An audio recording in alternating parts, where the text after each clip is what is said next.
Bonjour à tous, alors je suis heureuse de te retrouver pour cette vidéo qui va te présenter les énergies du premier trimestre 2025.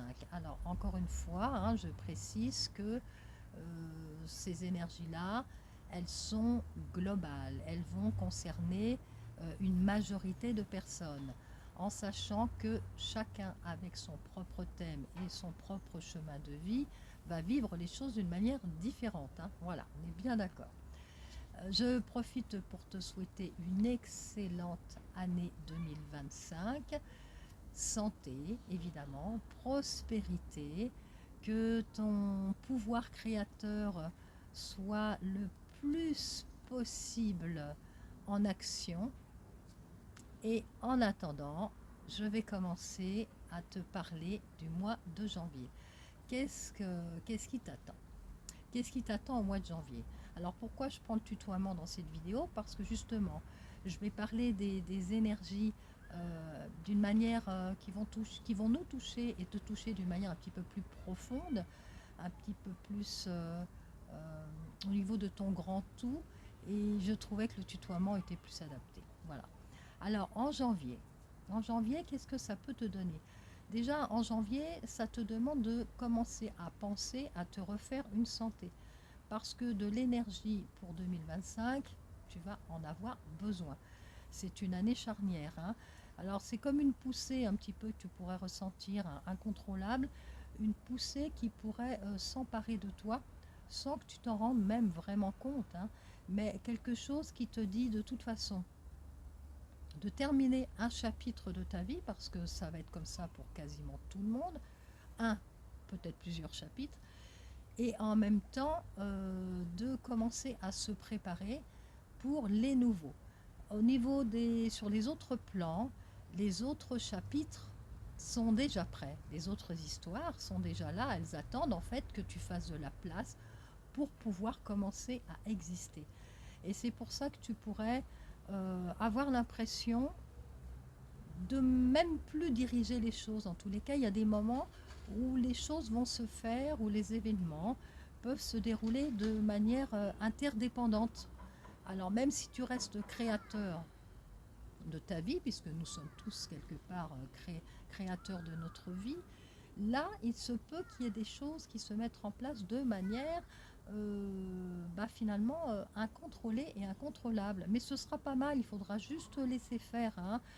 Tout ce que tu as à faire, c'est vraiment de prendre conscience qu'il se passe quelque chose, euh, qu'on te pousse en fait, et que de là se produira des synchronicités qui seront là pour te venir en aide, un petit peu comme des conseils, en mode conseil.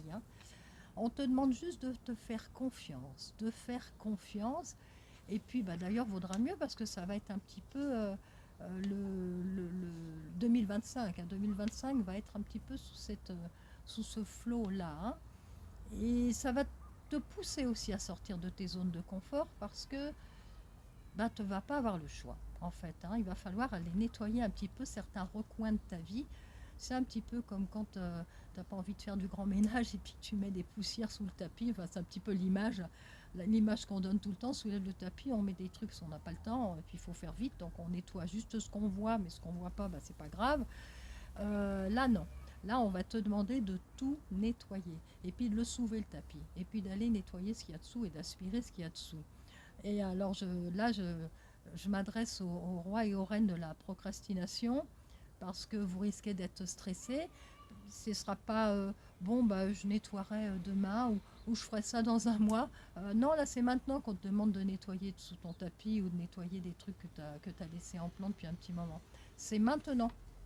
Et même si c'est compliqué, tu te rendras compte que finalement après tu te sentiras libéré, tu te sentiras enfin bien. Voilà. Février, d'ailleurs février, alors non, je reviens sur janvier.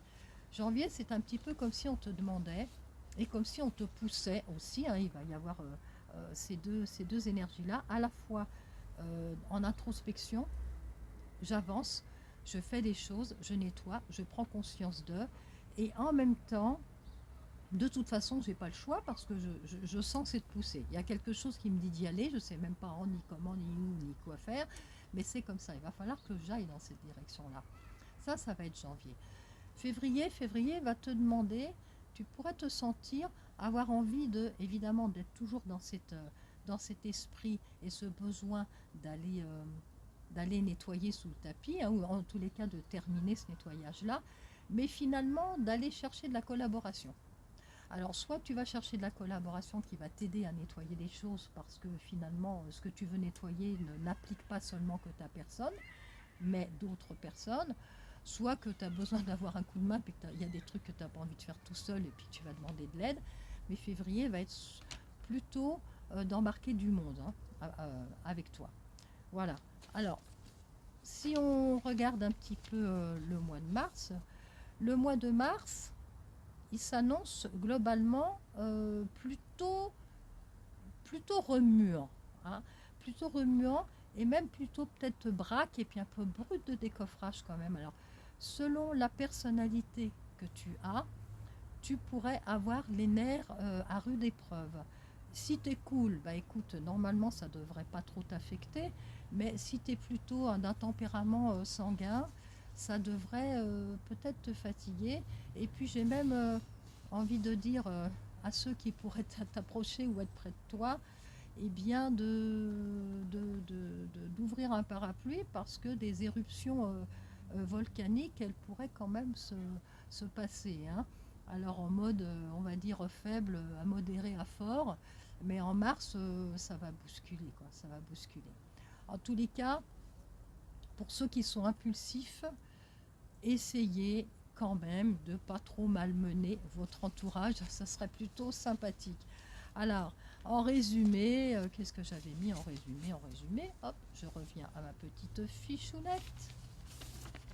Voilà, pour quelques compléments d'infos. Alors, janvier pourrait être un petit peu chaotique, hein, parce que quelques secousses quand même.